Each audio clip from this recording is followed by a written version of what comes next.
are next going to hear from Michael Guidero, who's going to tell us about deconstructing and reconstructing the Apple II desktop. Take it away. Thank you. Everybody hear me okay? Yeah. How many of you have used MouseDesk? Okay. How many of you have used it in its post-Apple bought Apple II desktop form? There's the video here. How many of you tried to run it on something other than an Apple II GS? A few things wrong with it. How do you quit?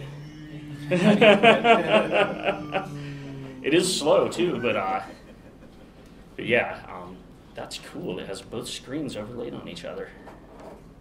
That's neat. Now, give me one. There we go. So this is not my project, but it's one I found to be very interesting, and so I've been kind of cursorily involved.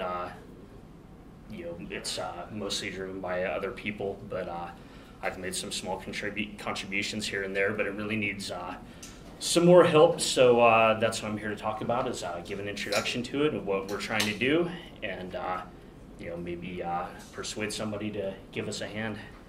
So for those of you who don't know, which there shouldn't be anybody in this room who doesn't, but could be, Desktop is a iteration of MouseDesk. Yes, it was bought by Apple from, I can't remember the name, but I'll get to them in a minute. That's it, VersionSoft. And it can do basic things you'd expect a desktop managing application to do. You can move files, you can launch basic or system files. It has desk accessories, and it has selector entries, which can be placed in that selector menu there. A few other things, it can copy disks. It shows you hard drive, floppy drives on your desktop.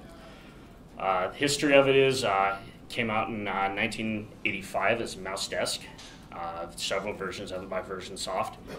In 1986, Apple was freaking out. They didn't have a proper GUI for the Apple II GS, which they promised a GUI for it, and so they bought MouseDesk from VersionSoft and did a little bit of tweaking for it, and came up with Apple II Desktop 1.0 and 1.1, which were on the first two versions of the GS system disks, and were eventually replaced by the Finder and all the features we have in the 2GS later system releases. So there comes in a few files. Desktop 1 is the Bootstrap. You can rename it to a .system file and launch it from ProDOS, and it'll bring the desktop up. It moves things to RAM disk for faster access and knows where to find them later, which is really handy because it speeds up what is otherwise really slow loading from the disk. It'll launch the selector if it's present, and if it's not there, it'll launch Desktop 2, which actually presents the desktop. The selector is a application that just gives you basic launching capabilities, and you can edit that list from the desktop program.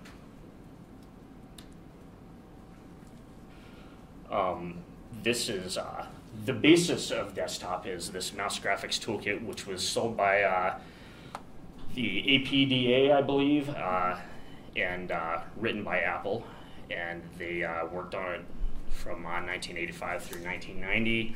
There's several versions of it. We haven't narrowed down whether this version was specifically one that was sold or one that was customized for desktop, but we do know that it uses the toolkit that was sold by APDA. It has all the graphics primitives for drawing all the things you'd want to draw in a GUI, mouse events, cursors, menus, all that good stuff.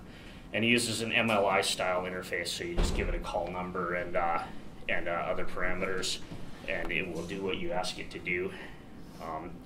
And there are several other products that used it. So Beagle Brothers and Springboard and various others that used it. Desktop 2 is the main desktop application. That's what presents the GUI that lets you manage files and disks and launch things. And it is it overwrites the ProDOS quit routine. So when you quit another application you launched with desktop, it will take you back to desktop. Loading from RAM disk if you had one, and it supports RAM disks that identify as Slinky cards. So formatted as a ProDOS disk and have the right bits in their device identifiers. It takes up a lot of memory. It loads stuff all over the place, everywhere it can, and leaves not a whole lot free for anything else. And it will initialize the mouse graphics toolkit. Most of the GUI code is in the aux memory because that doesn't require access in the operating system ProDOS as much. So that's all there. And in the main memory is where the file operations take place because that is where ProDOS lives and expects to be executed from. The language card has resources that are used by both, so it'll leave the language card switched in depending on what it's trying to display or access or build in the GUI, and it will dynamically load overlays to do things like copy disks. The disk copier application is quite large and pretty much overwrites a large portion of the desktop, which then has to be reloaded. We have the memory map figured out, so this is where everything lives. You can see that it takes up a lot of space. The very small resources available for the main application type it supports internally, which is the desk accessories, are in main and aux memory from a very small portion from hex 800 to hex 2000, and that's it.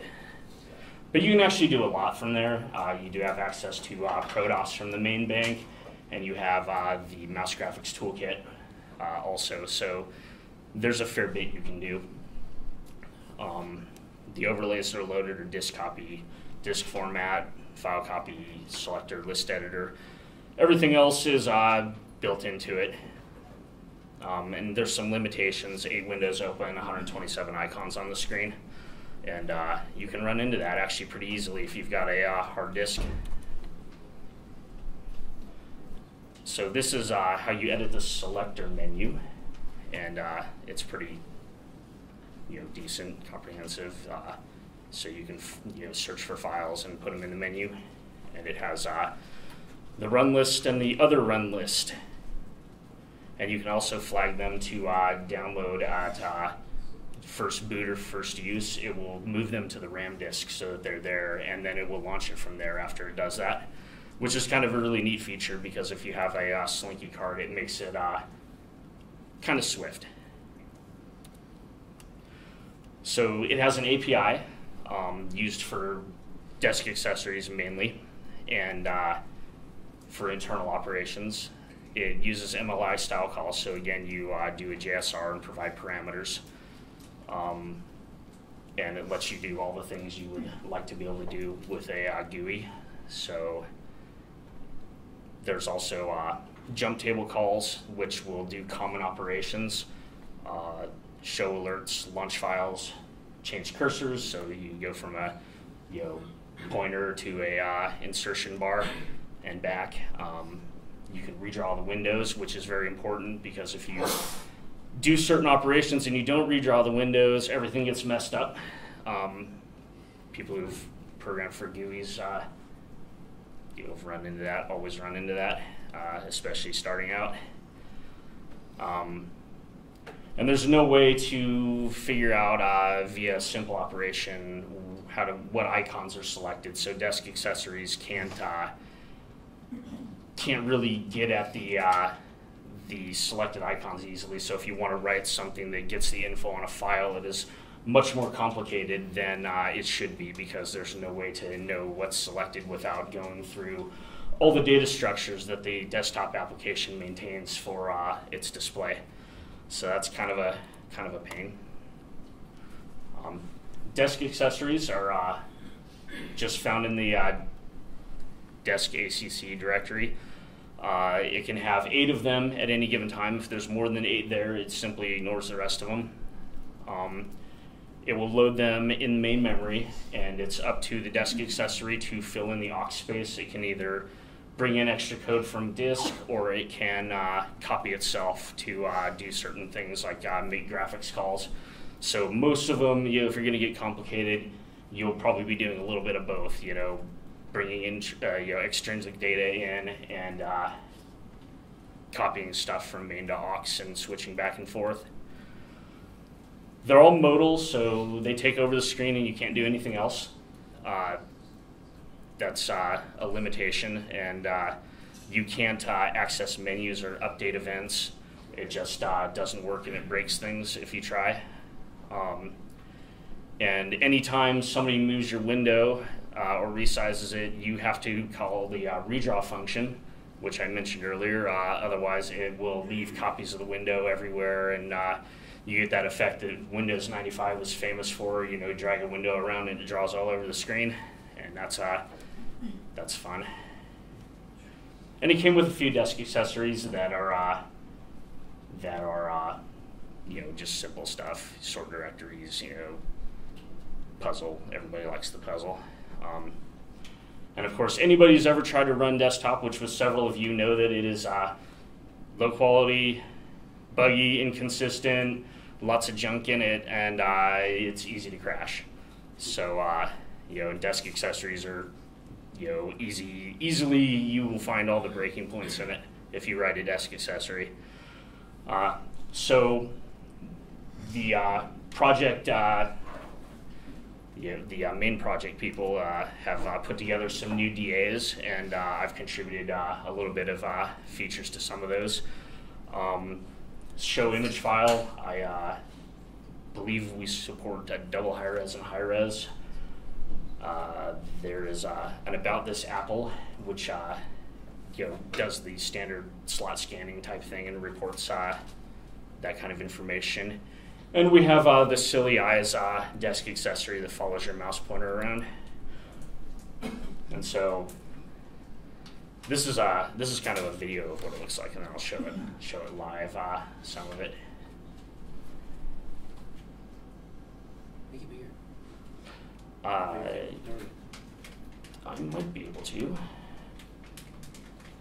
It is refusing to let me.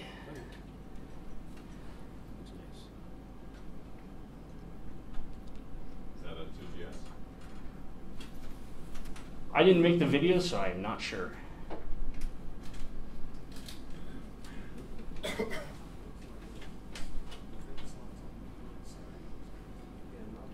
So I should mention right now that Joshua Bell is the project lead on this and has done a large portion of the work, and so and these are mostly his slides that I am speaking with. So he has done an awesome job on the project, and it's pretty monumental effort for one person to take on.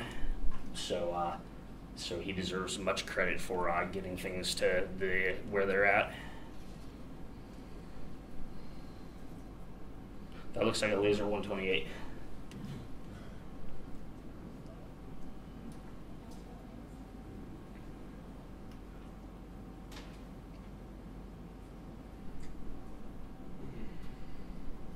So that's kind of the basics of its operation. Let me find my screen here. So this is Apple II desktop. And I'd never asked who ran it on a color monitor.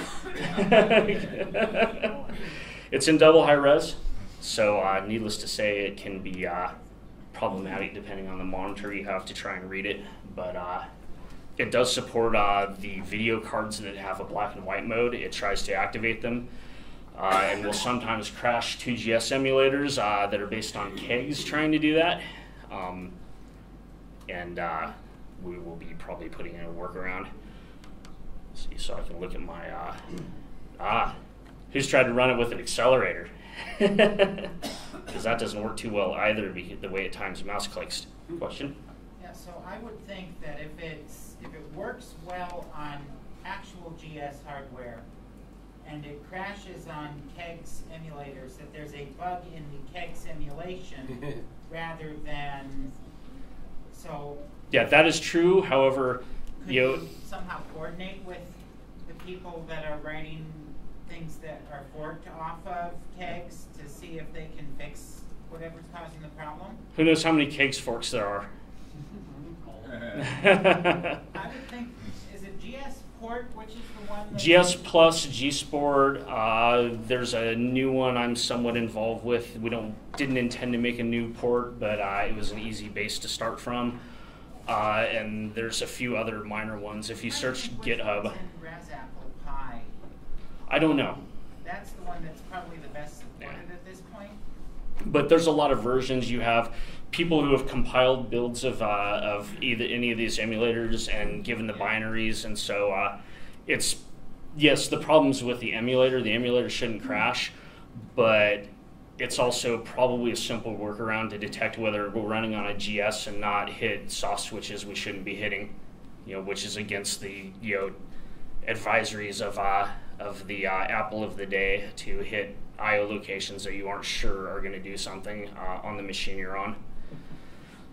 So this is it. You can once you're not accelerated to a 230 megahertz Apple, it works okay.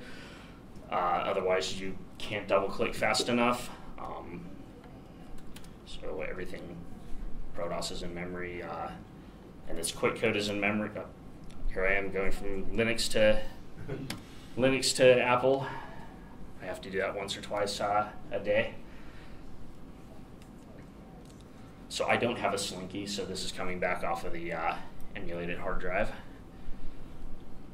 So desk accessories. This is, unfortunately, I forgot to load more than this Apple on here, but this is this Apple.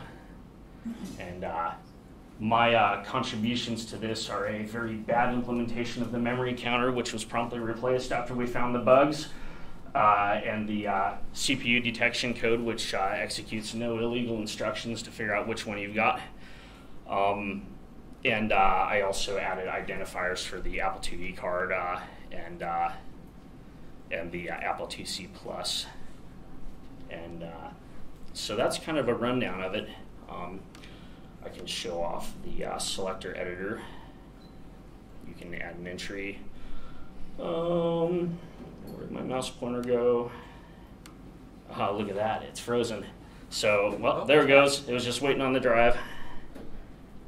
All right, so we can add, how about DivX? DivX writes its own quitcode too.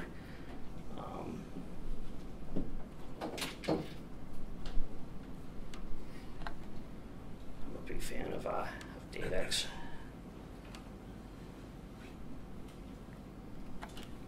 So there we go.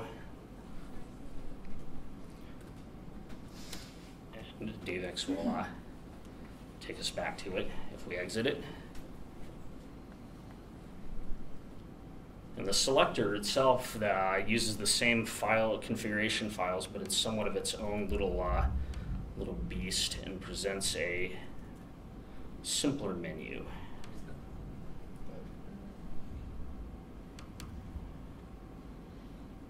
Yeah, so it is a bit slow, but it's fairly usable. Let me find the selector.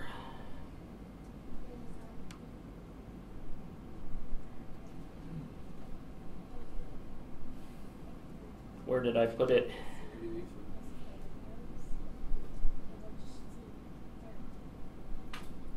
Well, I don't remember what I did with selector. I must have moved it somewhere. That's just the configuration. So that selector.list file has the lists in here. So you saw a brief glimpse of selector in one of the screenshots, and as part of the video, I apologize to not be able to demonstrate it live.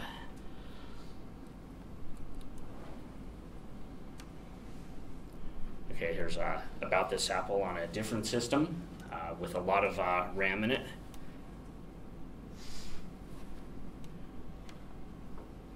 Here we have XIs, or eyes based on the XIs, and that one is fun. It's quite slow and laggy because of the overall timing of drawing to the double high-res display, and with the slowness of the overall API, but it's functional. That was not a major undertaking to write that. It happened in about a day.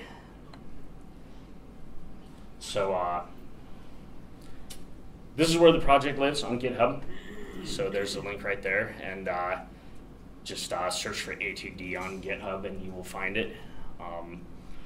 We have all the usual things going on there, and we have a mailing list that'll get to me and a couple other people in this room, as well as the main project people. We're using CC65. Love it or hate it. It has a good disassembler, and it and it's fast. And we've been able to do some bug fixes. So we have some things are so broken, like the drive handling code, that it's going to need a major rewrite. If you have more than four devices in slot 5, it will crash, and if you have more than 2 in any other slot, it will crash because it doesn't know how to deal with smart port remapping in ProDOS. So it will go off into the sunset wherever it happens to find what it thinks is the driver for the unit. It will call it and go off into the distance and never come back. The way it detects drives is against all of the tech notes that Apple has ever published on how to detect drives in ProDOS and find out where their drivers are and stuff. And so, if you want an example of the things that they're saying not to do in those tech notes, Apple II Desktop does it that way. So the project goals, we have a few things that we consider solved. We know how to use Mouse Graphics Toolkit, so it's ready to be used in your project. We understand how the calls work, how the data structures are and stuff, so you can grab it from the project and make use of it. We fully understand how desk accessories work, so new desk accessories can be written, and several already have been. We don't have a full understanding of all of the things it does behind under the hood, like loading overlays. So it is, it is tedious. I don't know how many of you have ever taken on a large reverse engineering disassembly project. Even in the 8-bit world, even in the 8-bit world, it is quite the process. So as you know. So we'd like to see things packaged up, like into linkable object files for CC65, so that you can just import the MGTK symbols and link it together and have it work. Fix bugs and improve performance, and clean up the code. And we're looking at ways to increase the density of the code, because it, as you saw on the memory map, is large. And of course add features like not crashing. I think that'd be a good feature. So notable bugs, some of which we've already talked about. It does a terrible job enumerating devices, and will accept what ProDOS has put into the device driver address tables. And if that's somewhere in ProDOS or somewhere in space or whatever, it'll happily try and use it. File quit crashes on a non-Apple IIgs. So if you haven't seen this feature, it assumes you have a 65.816 and makes a long jump into bank E1, and will not find it on most other machines. And even if you launch desktop from GSOS, there's a very good chance it will corrupt the system state by writing a random value to the state register. So there are memory leaks in it, so if you use it for a long time, it will eventually run out of places to put stuff and not work anymore. Double click timing is entirely based on cycle counts, so if and it's customized for each machine, so it knows if you have a mouse card or an Apple IIc or an Apple IIgs, and it uses different code to detect double clicks for each of those. And so we have a long list of bugs. Feature request, control panel for adjusting certain things like the double click speed and background and stuff. Some of those are in the works. And a text editor would be really nice. You got this nice GUI and you have to leave it to run AppleWorks or something. Find file, that's being worked on. Move file by dragging. Yeah, it doesn't really move them, it copies it. And it'd be nice to have it like move it. That might be a little, 5, okay. Little interesting to do that, but it'll be fun. Increase the number of things it can display on the screen. And ProDOS 2.5 support, which you will hear about in a later session. The features it includes will be something we want to support. And here's how you can contribute. You can squash a bug, or add a feature. There's lots of feature requests and lots of bugs. I think we've logged several hundred at this point. GitHub, so a little bit of stats there. So not hundreds of bugs, but dozens at least. 57 issues are still open. We do have continuous integration, so if somebody commits code to our repository, it will build it and make sure it builds correctly. Doesn't guarantee it'll run correctly, but it'll build. And of course, the usual Git dominated workflow, is to fork the repo, make a branch, make your changes, and send it back to us via pull request. Any questions? Yes? Were you able to locate any original documents whatsoever, or have you been able to make any contacts amongst the original developers? So the question was whether we had original documentation or access to the original developers or made contact with any of them. So we have made contact with people who have used MGTK in the past for products. I don't believe we have any original documentation and none of the original authors of MGTK, but there are several people who are familiar with it who have given information to the project. Do you have the docs for that? We do not. No, because they're totally available. Yeah, I think they do have them. I sent Okay, did Josh get them? Okay. Yeah, I sent Josh the mouse graphics toolkit, but they weren't right up to date. That was when I was with Syndicom. Still doing Syndicom, but we're still selling that. Okay.